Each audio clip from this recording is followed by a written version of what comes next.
My role in the ministry, how I really got into the ministry, is people start asking me to have something to say, or they would say, "We want you to represent us today." So, and then somebody would say, "You're gonna be a preacher," and I still was not that concerned about being a preacher.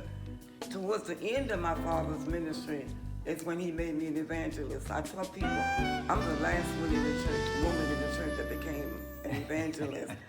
But my experiences go beyond that. Even in the loss of my husband, how to deal with that, and the word that God gave me to make me to know that I had to trust Him, not making me any promises, but just making me to know. So it's different crises that came in my life that it was just about me and God. So it's those things. And I like to tell the story too, as you just said about Abraham, Isaac, and Jacob. By the time God said, "I am the God of," there are many experiences that He just didn't say it because of who their father. It was after many experiences that they had.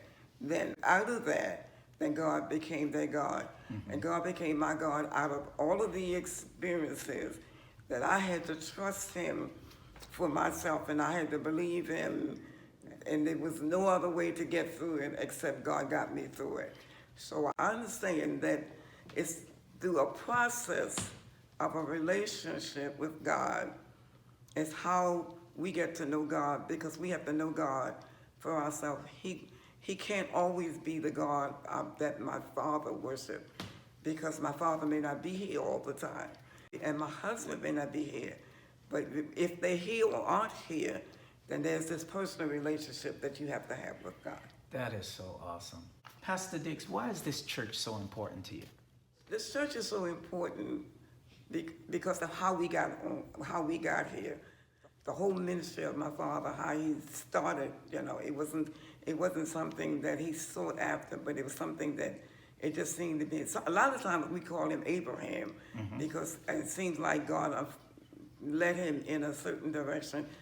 The story of it is he was coming from one of his daughter's house, and when he walked past, he saw this lot, and he started inquiring about it.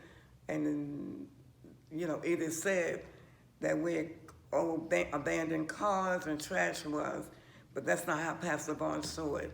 He saw it as a place, a temple, a house for God. We even asked why. They don't know why, when the houses were built, that they stopped where they stopped, and nothing was ever here. So we kind of feel like God was preserving it for us. For some reason, He wanted us to have it. The architect said to me one day, he said, "Your church is on a hill. I don't care how you get here, whichever direction you come, you got to come up a hill. So that means that you're sitting on a hill." What is your favorite church tradition or activity, and why? What I favor most about St. Paul is the teaching. Is the teaching that we got, and his method of teaching it. We were always encouraged to ask questions, and then if there was a question he couldn't answer, then he would get the answer. And then sometimes he would say to us, "I'm gonna answer this way, and if I find out this is not the right answer, then I'm gonna come back, I'm gonna let you know." So, and then the singing, the way, the traditional hymns, and it's something that we work to hold on to now, is the hymns. I was the superintendent of the Sunday school for many, many years, but watching, it seemed like God had His hand on that. We saw our Sunday school as a real school, and we tried to meet the needs of our kids.